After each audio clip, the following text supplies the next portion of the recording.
नमस्कार। Welcome back to my channel ask एस्ट्रोएड। आप सबों का हमारे इस चैनल में एक बार फिर से बहुत बहुत स्वागत है। जैसा मैंने आपको अभी बताया कि पिछले ही माह शनि और बृहस्पति की युति हुई है और इस वक्त 11 अक्टूबर तक तो शनि वक्री रहेंगे और बृहस्पति भी वक्री हैं। तो इस वक्त में जब ये दोनों एक साथ आते हैं तो एक विशेष तरह का योग बनाते हैं जो बहुत पावरफुल होने के साथ में थोड़ा कष्टकारक भी होता है। लेकिन यही एक समय होता है कि आप अगर कुछ उपाय छोटे छोटे करें तो आप अपनी मनवांछित सिद्धि को भी प्राप्त कर सकते हैं, अपनी मनवांछित चीज़ों को भी प्राप्त कर सकते हैं। तो बहुत संक्षेप में आज छोटे से आपको एक उपाय के बारे में मैं आज बताऊंगा और आप वो काम करें। जो लोग भी, जिनके घर में भी कोई मरीज़ है या जो लोग थोड़ी आर्थिक संकट का सामना कर रहे हैं, उधार चुकाने में थोड़ी दिक्कत हो रही है, ऋण शोधन में दिक्कत हो रही है, फंसा हुआ पैसा भी है, आपका ही पैसा है और आपको ही नहीं मिले तो ऐसे कष्ट के समय तो दिक्कत तो होती है। तो अभी देखिए, पितृपक्ष के समाप्ति पर जिस दिन पितृ विसर्जन होता है, महालया, उस दिन माँ दुर्गा का आविर्भाव होता है और ये समय यहाँ से लेकर के दीपावली के पूर्णिमा तक, जो कार्तिक पूर्णिमा होती है, तब तक एक समय बहुत अच्छा है। तो आप चाहे महालया के दिन, चाहे आप पूरे नवरात्र में किसी भी दिन, और उसके बाद में आप दीपावली से लेकर के और कार्तिक पूर्णिमा तक आप ये काम कभी भी कर सकते हैं। इसमें आपको सफलता मिलेगी सारे कामों में। अगर आप कोई यंत्र भी सिद्ध करना चाहते हैं, बहुत से लोग दिवाली पर यंत्र खरीदते हैं, चाहे वो श्री यंत्र हो, चाहे वो आपका कोई और यंत्र हो, भाग्यवर्धक यंत्र हो, दुर्घटना नाशक यंत्र हो, वास्तु यंत्र हो, यक्षिणी यंत्र हो, कोई भी हो। तो इस समय जो एक यक्षिणी तंत्र में एक बहुत अच्छा मंत्र और एक इसका उपाय है, तो आप करके देखें और आपको जो भी अपना यंत्र अगर आपको सिद्ध करना है तो इस विधि से कर लें। बाकी मैंने प्राण प्रतिष्ठा के बारे में आपको बता रखा है, तो आप वो काम पहले कर सकते हैं, प्राण प्रतिष्ठा कर लें, उसके बाद में आप इस काम को करें, निश्चित रूप से आपको फायदा मिलेगा। देखिए, something is always better than nothing. कुछ नहीं करना, हाथ पे हाथ धरे बैठे रहना और सिर्फ किस्मत को रोना, इससे कुछ होगा नहीं। तो बेहतर क्या है, आप ये काम करें। करना क्या है, आपको एक कोई सफ़ेद, पीला या लाल, पीला सर्वोत्तम है ऐसे समय में, नहीं होने पे लाल वस्त्र भी चलता है और नहीं हो तो सफ़ेद वस्त्र भी चलता है। मतलब ये है ना कि क्योंकि हर आदमी की स्थिति नहीं होती है कि आदमी उस रंग की धोती खरीद ले, कुर्ता पजामा खरीद ले, नहीं खरीद सकता है।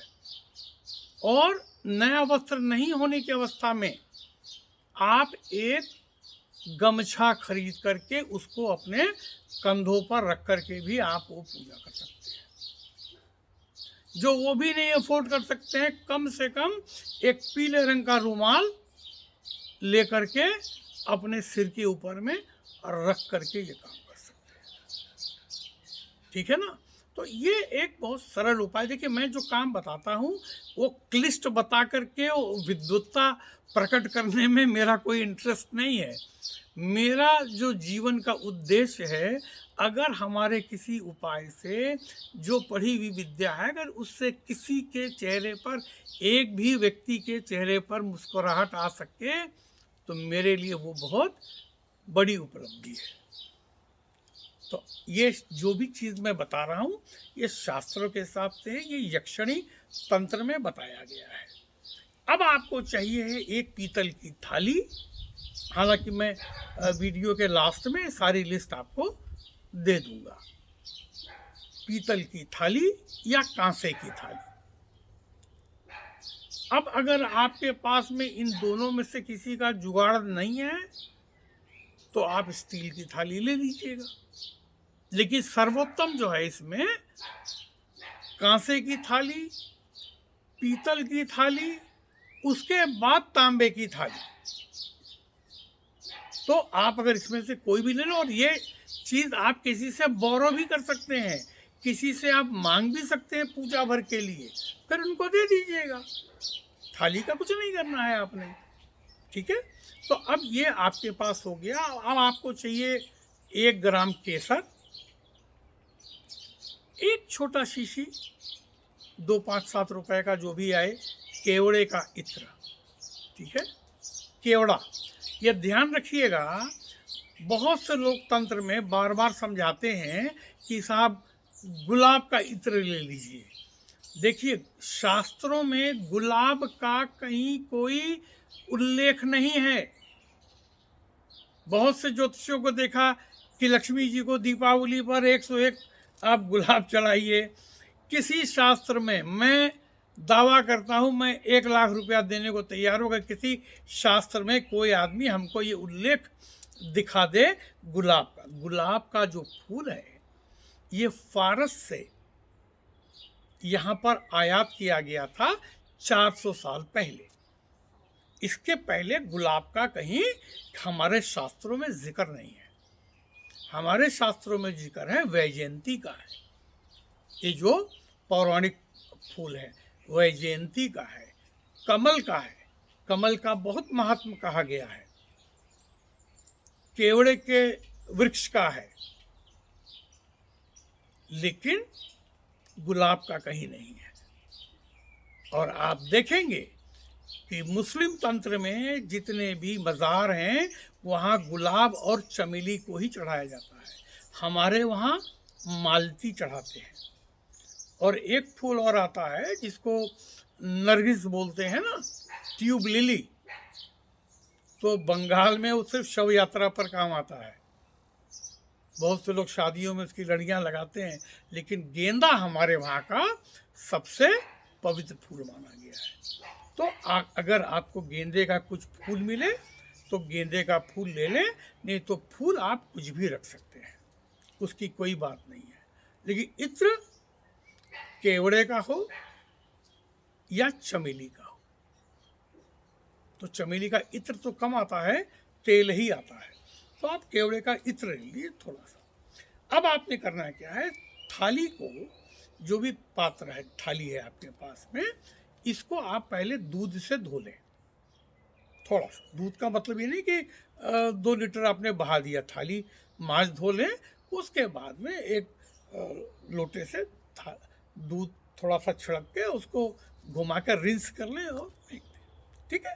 फिर वापस पानी से धो लें। उसके बाद में केवड़े का जो इत्र है उसको थाली पर चारों ओर आपको 2-4 बूंद डाल के ना हाथ से उसको फैला दीजिए, ठीक है।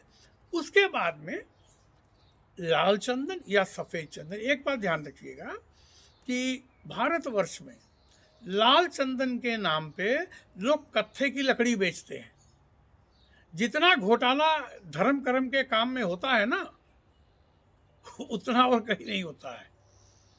तो आपको कत्थे की लकड़ी इस्तेमाल नहीं करनी है। अगर वो लाल चंदन सही नहीं है, ये बात सच है कि आपको नहीं पता होगा, हर आदमी पहचान नहीं सकता, सफ़ेद चंदन ले लीजिए। चंदन का पेस्ट या टीका भी बना हुआ आता है, आप वो लेकर के उसके ऊपर में एक स्वास्तिक बनाइए। स्वास्तिक बनाने में दिक्कत है, आप ओम लिख लें, ठीक है। उसके ऊपर में आपने थोड़े से चावल बिखेर देने हैं, चावल के दाने। अच्छा, इसी समय अगर आपको प्राण प्रतिष्ठा भी करनी है तो जो भी यंत्र जंत्र आपके पास जो भी है उसको रख करके उसको आप चावल से ढक सकते हैं। लेकिन ये समय, जैसे नवरात्र का समय है, आप घट की स्थापना करेंगे तो वो घट भी आप इस पर ही रख सकते हैं।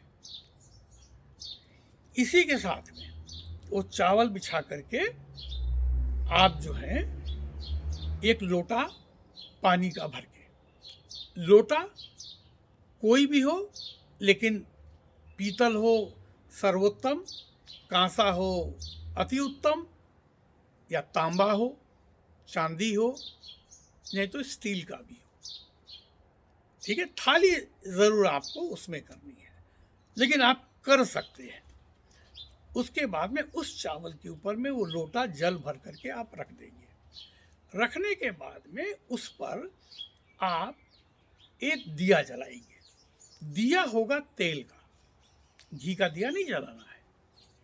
अच्छा, अब इसी के साथ में जो लोग उधार से परेशान हैं, जिनको उधारी बहुत ज़्यादा है, वो अलग से ये काम कर सकते हैं कि इस काम के साथ साथ में वो 5 तांबे के सिक्के उसी लोटे में डाल दें। और ये जलाने के बाद में, दिया जलाने के बाद में आपको मंत्र पढ़ना है, ओम ऐं श्रीं वीं दिव्यांगना आगच्छ सिद्धिम देहि देहि फट। ठीक है, मैं इस मंत्र को आखिर में लिख के भी दे देता हूँ, हिंदी में भी और रोमन में भी। इस मंत्र का आपको 108 बार अर्थात एक माला जाप करनी है। अब ये जो माला है वो माला कौन सी होनी चाहिए? देखिए, इस समय इसमें रुद्राक्ष काम नहीं आता है, तुलसी इस्तेमाल बिल्कुल नहीं करना है। तुलसी की माला इसमें इस्तेमाल करेंगे, पैसा आना आना तो छोड़िए, जो है वो भी चला जाएगा। बेस्ट होता है इसमें आप मूंगे की माला लें। मूंगे की माला अगर नहीं मिलती है, आप कोई भी कांच की माला ले लें। कांच की माला बहुत इजीली मिल जाएगी आपको। पहले ही से गिन ले कितने मोती हैं, 108 है तो ठीक है, 54 है तो ठीक है, 54 से बेसी है घटा के 54 कर लीजिए, 54 से कम है घटा के 27 कर लीजिए, तो उसको 4 बार कर लेंगे तो 108 हो जाएगा। ठीक है ना?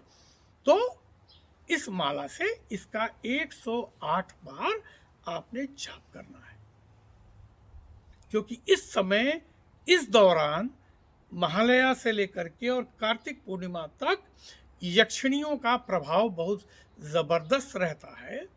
और गुरु जो है ये हमारा प्राणवायु भी है, बृहस्पति, याद रखिएगा, ऑक्सीजन है। और ये जो कोरोना फैला हुआ है ये ऑक्सीजन की कमी ही तो कराता है।